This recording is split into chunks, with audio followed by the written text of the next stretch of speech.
प्रभु का नाम, जय जय नाम यीशु नाम। कितना मधुर है, कितना साधा, प्रभु का नाम, जय जय नाम। प्रभु का नाम यीशु नाम।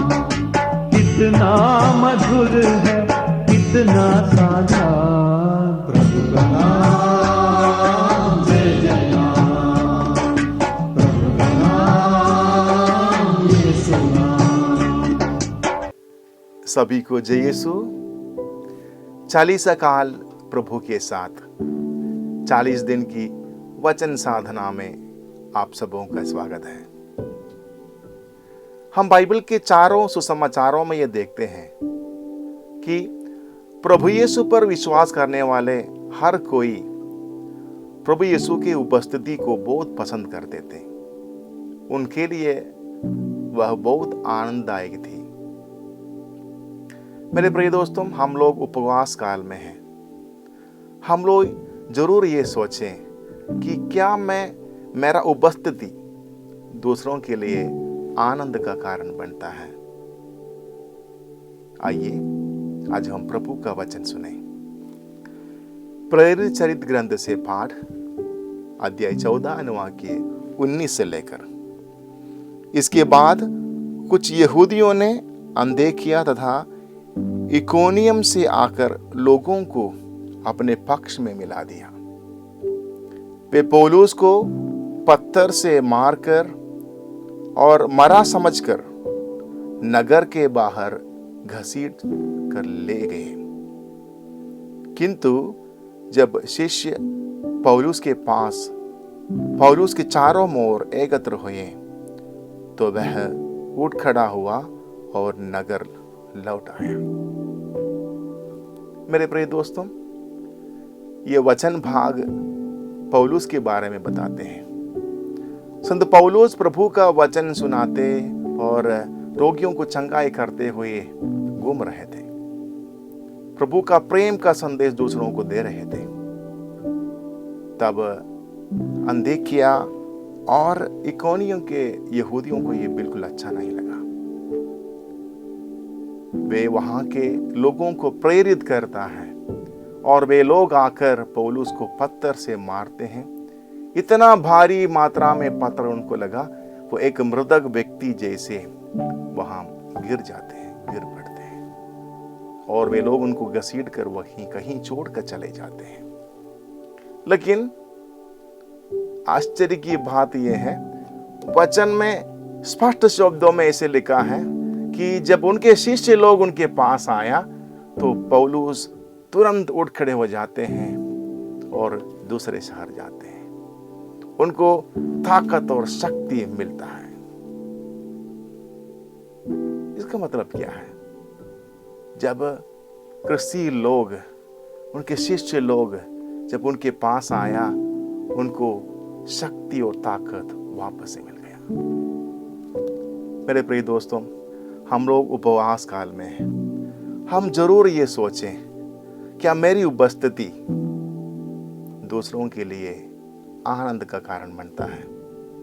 क्या मेरा वचन जो बात में बोलता हूं दूसरों के लिए ताकत का स्रोत बन जाते हैं? यह हम जरूर सोचें। मैंने 2 बच्चों के बारे में सुना था। एक बच्चे ये हैं जो रोज स्कूल जाते हैं और वो अपने लिए टिफिन ले जाते थे, लेकिन वो बच्चा किसी से ना बोलकर रोज रास्ते में भीख मांगने वाली एक नानी को अपने टिफिन दिया करते थे, उनको भूख मिटाते थे।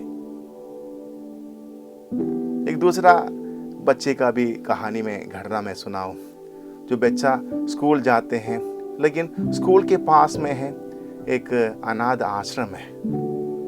वहां एक नानी रहती थी जो कैंसर से पीड़ित है, लेकिन जो ये बेटी है, बच्ची है, रोज जब स्कूल से वापस आते हैं उनसे बातें करते हैं। इनकी बातों से उस माँ नानी को बहुत आशा भरोसा मिलते थे, आनंद मिलते थे। मेरे प्रिय दोस्तों, हम चालीसा काल में हैं, उपवास करते हैं, प्रार्थना करते हैं, साथ ही साथ हम ये ज़रूर सोचें, हम जरूर ये कोशिश करें कि हमारी उपस्थिति विशेष रूप से हमारे वचन के द्वारा, हमारे बातों के द्वारा दूसरों के लिए ताकत और शक्ति मिले। कम से कम एक व्यक्ति को हमारे बातों द्वारा, हमारे कर्म द्वारा आनंद देने की कोशिश करें। आइए हम प्रभु का परम प्रसाद की आशीष के लिए अपने आप को तैयार करें।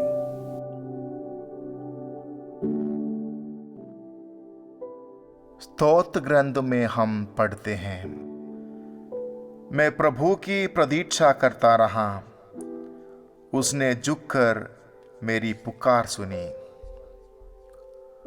उसने मुझे विनाश के गर्त से, दलदल के कीच से निकाला।